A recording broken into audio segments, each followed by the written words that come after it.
పోలీసులు ఏం చెప్తున్నారమ్మా? మీరు కలిసిరా డీజీపీ గారి దగ్గరికి వెళ్ళి మీ బాధ చెప్పుకున్నారా? డీజీపీ ఏం చెప్పినాము మీతో? మాకు న్యాయం చేస్తాము అని చెప్పారు సార్ వాళ్ళు, కానీ చేసేంత వరకు మాత్రము అది మా పాపకు న్యాయం జరిగింది అని మాత్రము మేము నమ్మము.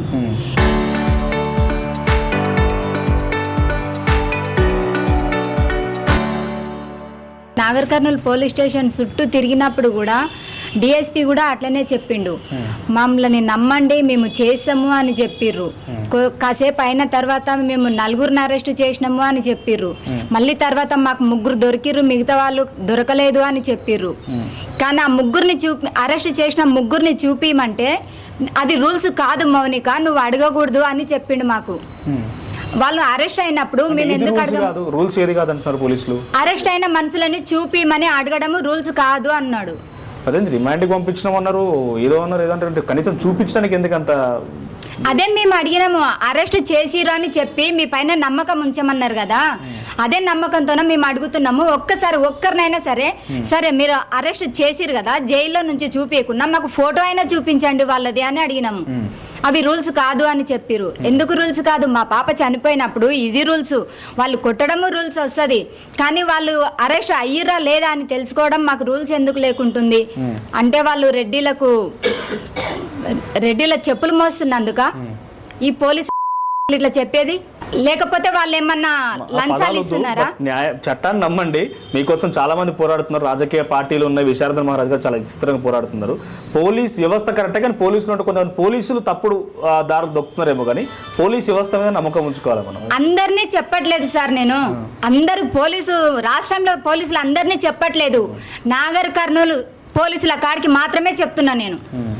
వాళ్ళందరూ రెడ్డిలకు సపోర్ట్ పలుకుతున్నారు, కానీ ఏ ఒక్కరైనా పాప చనిపోయింది కదా అని చెప్పేసి వాళ్ళను అరెస్ట్ అయిన వాళ్ళని కూడా ఒక్కరికి కూడా చూపించలేదు. అసలు మా కేసే పట్టించుకోకుంటే సార్ వచ్చిన తర్వాతే మాకు ముందుండి నడిపిస్తున్నాడు కాబట్టి మా కేసు పట్టించుకున్నారు. సార్ రాకపోతే ఒకవేళ మేము కూడా శివాలయ పడుకునే వాళ్ళమేగా, అప్పుడు మాకు దిక్కెవరు ఉంటున్నారు? బెదిరింపులు వచ్చినాయమ్మా, మీరు ధర్నా చేస్తున్నారు, చాలా రోజులు టెంట్ వేసుకుని ధర్నా చేస్తున్నారు, బెదిరింపులు వచ్చినాయి ఏమన్నా? వచ్చినాయి, తీసేయమని చెప్పిర్రు. డిఎస్పీనే చెప్పిండు మాకు తీసేయమని. డిఎస్పీకి ఎందుకు అక్కడ సమస్య వచ్చింది? మీరు బాధితుల పక్షాన మీరు బాధితులుగా మీరు ధర్నా చేస్తున్న డిఎస్పీకి వచ్చిన సమస్య ఏంటి? ఆ సమస్య ఇంకా రెడ్డిలు వాళ్ళు ఏం మాట్లాడుకున్నారో మాకైతే తెలీదు, కానీ ఆయననే తీసేయమని చెప్పిర్రు. తీయమని చెప్తే కుట్టడానికి వచ్చిర్రు, మాకు తీయము అని చెప్పినాం మేము. తీపించే ప్రయత్నం చేసిర్రు.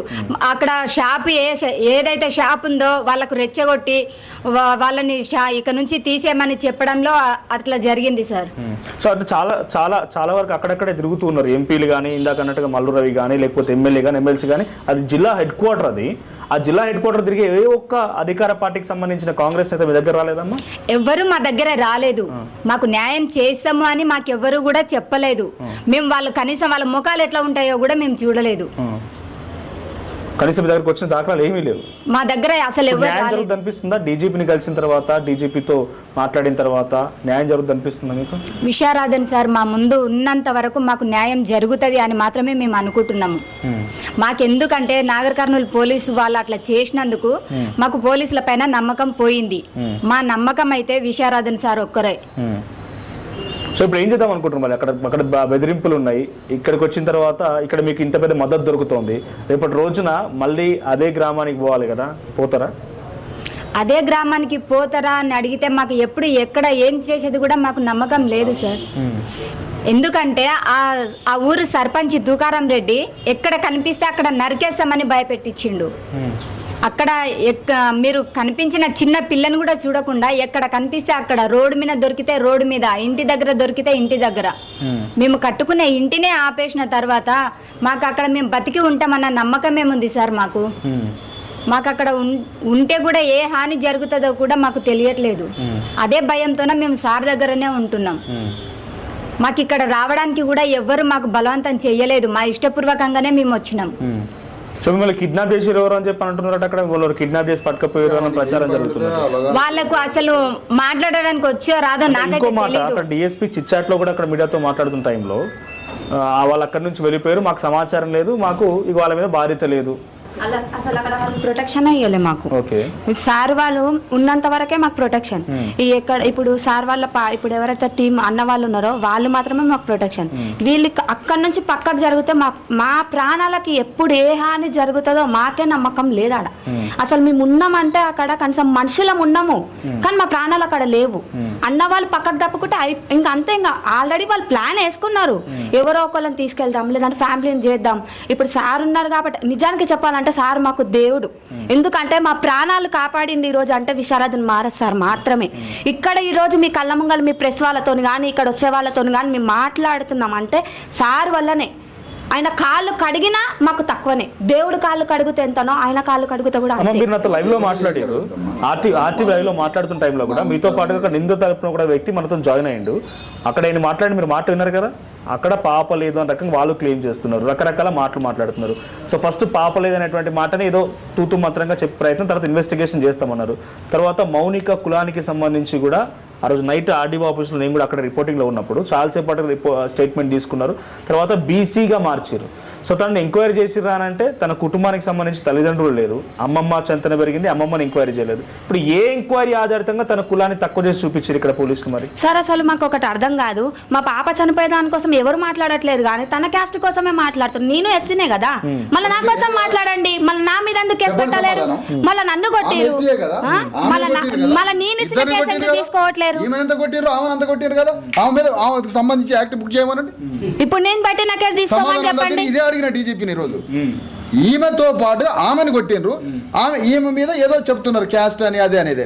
ఇగో ఇంకొక ఆమె ఉంది, ఇద్దరు కోడళ్ళు మాలమాదిగలే. మరి ఆమెకి ఎందుకు బుగ్గాట్ల యాక్ట్? సమాధానం లేదు అంతే. ఫైనల్ గా ఏం కోరుకుంటారు ఒకసారి మీరు అడగండి అమ్మా. ఆ 2 నెలల చిన్నారి తల్లిగా ఈరోజు ప్రపంచ దేశం అంటే ప్రపంచంలో తెలుగు వారు అందరూ చూస్తున్నారు, ముఖ్యంగా భారతదేశం మొత్తం వైరల్. ఈ వీడియో కనుక డైరెక్ట్ గా ముఖ్యమంత్రి చూస్తే ఏం అడుగుతారు మీరు ముఖ్యమంత్రిని? ముఖ్యమంత్రి చూస్తే మేము ఏం అడుగుతామంటే, ఆయన ఏదైతే ముఖ్యమంత్రి కావడానికి ఏదైతే ప్రమాణం చేసి చెప్పిర్రో తక్కువ జాతి వాళ్ళందరికీ నేను కొడుకుని, అన్నని లేదంటే తమ్ముణ్ణి ఈ విధంగా ముఖ్యమంత్రి ఎప్పుడైతే చెప్పిండో మాకు ఇప్పుడు అన్యాయం జరిగింది కాబట్టి మా పాప విషయంలో కూడా ముఖ్యమంత్రి వచ్చి మాట్లాడతారని మేము అనుకుంటున్నాము. కానీ ఎందుకంటే వాళ్ళు కూడా రెడ్డిసే కాబట్టి వాళ్ళు వస్తారన్న నమ్మకం నాకు లేదు. ఎందుకంటే రెడ్డిలు కాపాడుకుంటారు కాబట్టి.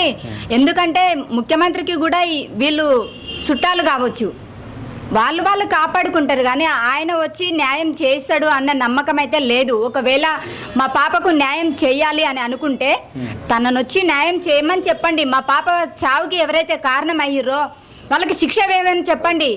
అది మేము చూడాలి. వాళ్ళకు శిక్ష పడుతుంటే మేము చూస్తే అప్పుడు నా బిడ్డకు న్యాయం జరిగింది అని నేను అనుకుంటా. వాళ్ళకు శిక్ష పడనంత వరకు మేము ఇట్లనే కూర్చుంటాము, ఇదే దీక్ష ఇట్లనే చేస్తాము. ఇది మాత్రం ఆపను. ఎవ్వరు ఉన్నా లేకున్నా మమ్మల్ని కొట్టినా మమ్మల్ని కూడా ఈ పోరాటం మాత్రం ఆగదు. Local to global news at your finger tips. మీ చేతిలో ఒక ఆయుధం. Download raw TV app. Media legend Ravi Prakash is back.